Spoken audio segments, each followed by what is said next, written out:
reshuffle kabinet yang dilakukan oleh Pak Prabowo ini karena disuruh oleh sang Raja Jawa, Pak Jokowi, atau karena mendapatkan wangsit setelah pulang dari lawatannya ke Beijing berjumpa dengan Xi Jinping, Putin, dan Kim Jong-un.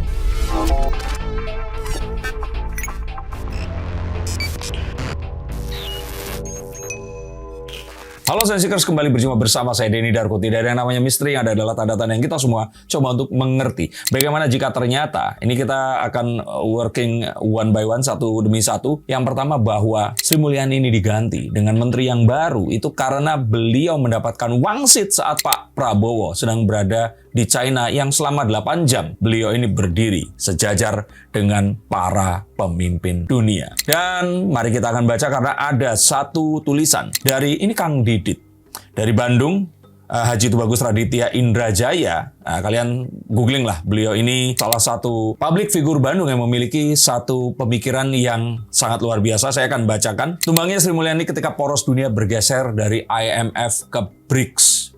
IMF ini mewakili dunia barat, dan kalau BRICS ini kan sekarang mewakili, ya kalau kita lihat ke peta tanpa kita melihat kebaliknya, ini kan negara-negara yang ada di satu benua ini. Timur ya, kita bilang seperti itu. Sedikit drama, banyak makna.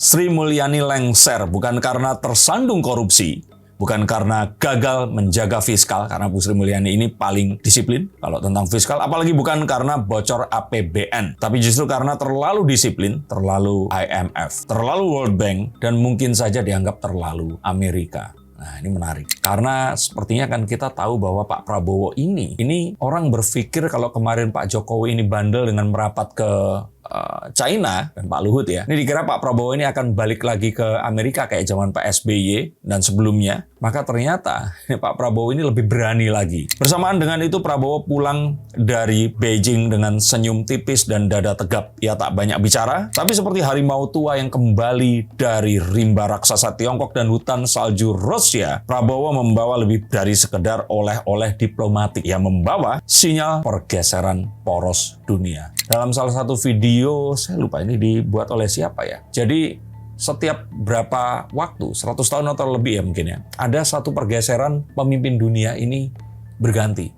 Dari satu negara benua ke negara benua tertentu. Jadi kalau dulu itu kan pernah bangsa Asia Tengah seperti Arab Persia itu menguasai, terus kemudian berganti dengan Eropa dan Amerika, terus kemudian sekarang ini bisa jadi China, Rusia, dan negara-negara yang ada di sekitarnya itu. Nah, Indonesia kan ada di daerah ini. Babak baru, Indonesia tak lagi di samping meja, tapi di tengah meja. Maksudnya apa? Selama ini posisi Indonesia dalam ekonomi global mirip tamu VIP, very important person, dalam pesta IMF. Dihargai, dipuji, tapi tetap disuruh cuci piring endingnya nanti. Sri Mulyani adalah duta besar kebanggaan pesta itu. Dengan jargon defisit 3%, tax ratio, dan confidence investor, beliau menjaga citra kita di mata barat. Selama ini kan memang investor. Kebanyakan itu dari dunia barat. Amerika pra Donald Trump ini kan memang sedang jaya-jayanya. Dan kita tahu agar investor ini happy dan mau menanamkan modalnya, maka ya catatan keuangan neracanya ini harus bagus. Bu Sri Mulyani jelas menggawangi untuk menjaga itu semua tetap pada relnya. Tapi pesta itu sekarang sepi. Dunia berubah. Amerika sedang demam hutang.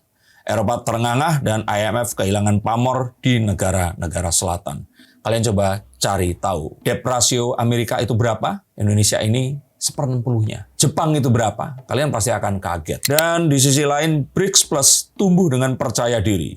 Yuan, rubel, rupiah, bahkan real Brazil mulai berbicara dengan bahasa baru. Apa itu?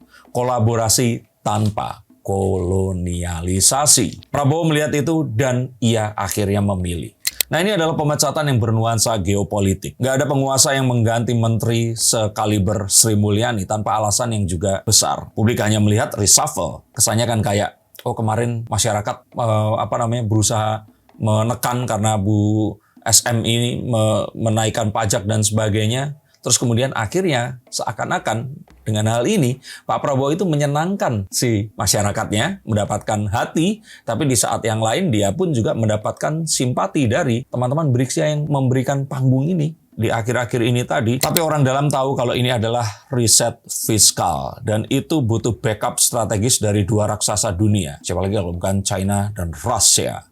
Dalam pertemuan dengan Xi Jinping dan Vladimir Putin, bisa jadi Prabowo ini memberikan isyarat. Ini bisa jadi ya. Obrolannya seperti ini. Saya ingin mengubah cara kami mengelola ekonomi. Kami akan lebih berani lagi untuk membelanjakan uang kami untuk rakyat. Kami nggak bisa terus dikekang oleh aturan Washington. Apakah Anda berdua mau mendukung saya? Dan dalam imajinasi ini digambarkan bahwa silakan kami siap bantu. Tapi keluarkan dulu penjaga gerbang IMF-mu itu tadi. Dan inilah saat momen kudeta ekonomi terjadi. Jadi kalau dibilang ini kalau mirip kudeta yang sebelumnya G30 SPKI ini kayaknya kudeta ekonomi nih kalau di ilustrasi ini tadi. Pemecatan Sri Mulyani bukan soal pribadi, ini adalah tanda pergeseran ideologi ekonomi Indonesia. Dari austerity ke sovereign spending. Dari defisit ketat ke investasi yang masif dari barat ke timur. Dan kita akan menyaksikan target pertumbuhan 8% bukan lagi jadi slogan, tapi akan berangsur jadi kenyataan. Seperti kesombongannya si Pak Purbaya. Kredit murah dari China mengalir deras untuk pangan, energi dan industri dan oligarki baru mungkin saja akan lahir. Tapi kali ini bukan dari Harvard Club, melainkan dari sekolah kader Beijing dan pabrik baja Vladivostok. Ini nggak tahu ya, akan menimbulkan hal-hal yang akan mengguncang dengan bangsa Indonesia yang belum bisa move on dari kebencian mereka terhadap oknum-oknum etnis Tionghoa. Ini satu hal yang juga harus coba untuk dihilangkan juga dan kembali ke persatuan kita. Kita tidak sedang membenci Sri Mulyani, kita hanya sedang membaca perubahan zaman. Siapapun yang mengerti sejarah tahu ada masanya ekonom seperti Sumitro Djayahadikusumo, ayah Prabowo, yang memikirkan hal serupa, yaitu kemandirian. Dan kini sejarah berputar, Prabowo seperti ingin menuntaskan ide lama itu. Bukan dengan teori semata, tapi dengan tindakan yang konkret. Dan tindakan pertama itu adalah mencopot Ibu Sri Mulyani. Simbol rezim fiskal lama. Sri Mulyani pamit. Maka selamat datang di Indonesia versi 2025. Tempat di mana geopolitik menentukan fiskal dan pertemuan bilateral bisa mengganti Menteri Keuangan. Saya tambahkan secara seketika. Kita ucapkan salam hormat untuk Bu Ani dan sekaligus selamat datang Sumitro Nomik. Mengutip nama bapaknya Pak Prabowo. Wartawan silahkan bertanya. Menurut tulisan tadi ya, berarti memang pencopotan atau mungkin reshuffle Ibu Sri Mulyani ini bukan karena ketidakgapaian dirinya, namun karena memang ada pergeseran dari benua barat yang tadi kita mengkiblat ke sana jadi benua timur. Lantas berarti kalau sesuai dengan tulisan tersebut akan terjadi sebuah perubahan besar juga terjadi di Indonesia dengan mungkin investasi gila-gilaan dari timur, China ke Indonesia dan perkembangan ekonomi akan pesat luar biasa atau seperti apa? Kita akan mengulang lagi apa yang terjadi dengan Pak Jokowi kemarin, kemesraan dengan China, tapi kali ini dengan seluruh anggota BRICS. Kalau kemarin kan kita belum bisa menentukan sikap dan belum juga join dengan BRICS. Kalau mengutip ini dibuat pada tanggal 8 September ya 2025 di kanal Close the Door milik Master Deddy Corbuzier, ada seorang analis wanita yang dia ini kalau nggak salah itu pernah tinggal di daerah konflik yang mengatakan bahwa dia ini pernah berjumpa dengan seorang kalau dibilang itu agent CIA ya, yang pernah saat itu mengatakan terima kasih kepada menterinya yang mereka itu senang banget kalau ternyata Indonesia ini atau pemimpinnya saat itu Pak Jokowi itu nggak join dengan BRICS atau Pak Prabowo ya. Coba kalian nonton aja deh, biar jelas di situ.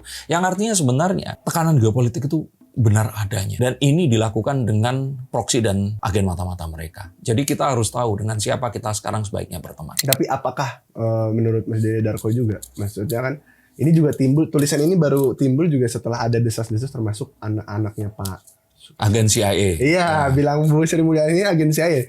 Kalau dengan tulisan ini seolah-olah memperkuat memang Bu Sri Mulyani ini memang terlalu barat dan nggak bisa diajak ke timur mungkin atau seperti apa? Betul, tapi saya tetap percaya bahwa Ibu Sri Mulyani ini adalah seorang patriot, hatinya tetap merah putih. Tapi memang beliau ini mencoba untuk pragmatis dan tahu bahwa investor ini memang digerakkan mayoritas dari Wall Street. Dan dia tahu bahwa saat pasar uang ini tadi akan bermasalah, maka ini akan berpengaruh kepada Indonesia yang masih sangat dipengaruhi oleh hal itu tadi. Sejatinya Pak Prabowo itu sama-sama ingin menyelesaikan hal ini. ini. Tapi dengan kalau ini ada dua kaki, ini kaki yang lainnya. Kaki yang satu ini kan secara pasar, secara menyeluruh. Candlestick dan sebagainya ini yang dilihat harus terlihat bagus di etalasenya. Tapi Pak Prabowo ini sekarang ini dengan menunjuk Pak Purbaya ini mencoba untuk mengecek stok gudang. Melihat ada kecurangan atau tidak. Dan ternyata itu besar. Maka kalau nggak berhasil di etalase, beliau ini sepertinya akan membenahi di bagian backdoor atau pintu belakangnya ini tadi. Dipastikan bahwa semua HPP yang dibuat ini memang dari pembelian bahan dasar yang harganya itu benar gitu loh. Sehingga nanti saat ini diperdagangkan, kita nggak boncos duluan. Lantas kalau misalkan ini kan berbicara kembali lagi ya ke depannya begitu, dengan tulisan yang tadi juga cukup optimis, bisa pertumbuhan ekonomi kita bisa menyentuh angka 8%. Ya kan, udah bukan jadi jargon lagi, tapi akan menjadi kenyataan begitu.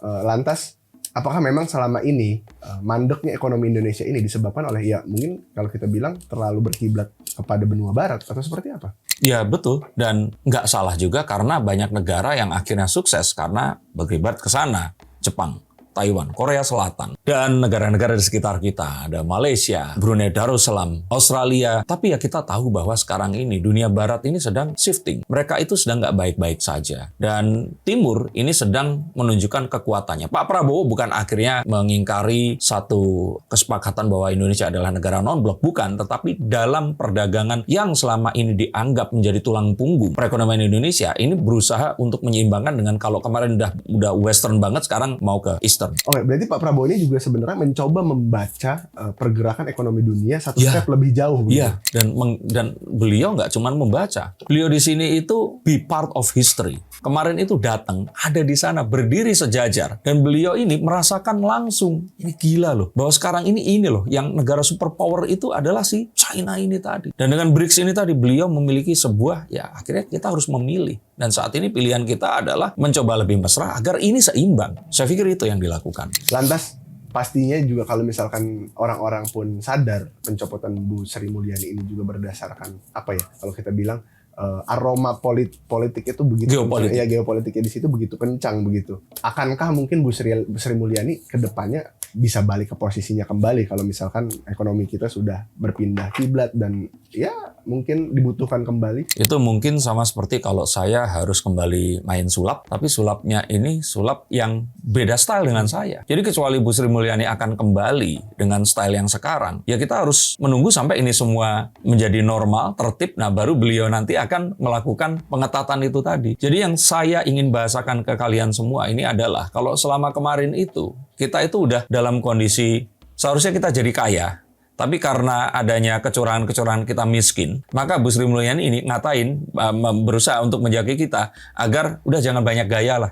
Ya kita benar-benar menjadi anak yang patuh, baik, dan ya kita lakukan sesuai dengan apa yang harus dilakukan. Sesuai dengan yang selama ini kita dengarkan. Mungkin yang kita ikuti di sini adalah wali kota seperti itu. Nah di sisi yang lain, ini tuh kita mengetahui bahwa kota kita itu juga menjadi bagian dari kota yang lain, yang ada wali kota yang lain yang di sini itu lebih ingin menunjukkan bahwa ya yuk kita memang berkembang tapi nggak dengan cara yang seperti itu tadi. Makanya ikutlah kemari, karena di sebelah sini ini tadi ternyata ada cara yang lain untuk melakukan ini dengan cara yang ya mungkin akan satu, lebih membahagiakan masyarakat karena otomatis uang nanti akan bisa lebih tersirkulasi. Pembangunannya juga akan mungkin meniru dengan gaya Pak Jokowi dulu dengan infrastruktur di mana-mana, tapi mungkin nanti dengan cara yang lebih berbeda. Dan kita akan melihat sesuatu yang lebih promising di mana belanja ini akan coba untuk dilakukan dengan lebih besar lagi. Jadi ibaratnya gini, ada orang tua yang saat sakit malah nyuruh di rumah istirahat, nggak kemana-mana. Nah, tapi kalau yang sekarang ini kayaknya biar cepat sembuh, jangan dirasain sakitnya, keluar aja dan beraktivitas lah. Nah, kira-kira seperti itu. Kalau kita bilang ya,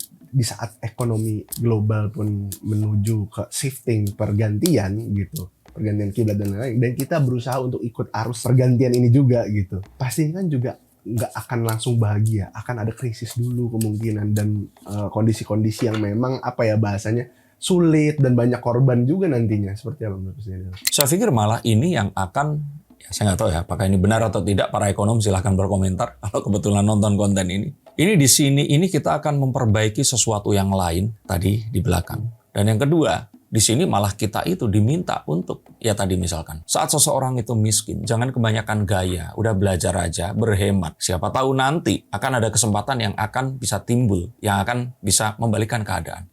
Nah di sisi lain di sini itu adalah, ya kalau lo tahu miskin, Pakai uang yang ada. Mulailah usaha apapun itu. Pakai uang yang ada. Berjejaringlah. Ketemu dengan banyak orang. Pakai uang yang ada. Gunakan untuk mentraktir orang yang memiliki ilmu dan channel untuk mau memberitahukan rahasia itu kepada kita. Dan dari situ mungkin saja kita akan berbalik untuk menjadi lebih baik. Paham ya maksudnya perbedaannya? Dan ini memang beda kelola antara Western dan Eastern. Yang mana kita tahu bahwa China 40 tahun yang lalu itu adalah negara yang sangat miskin. Tapi sekarang menjadi negara superpower yang ditakuti oleh Amerika.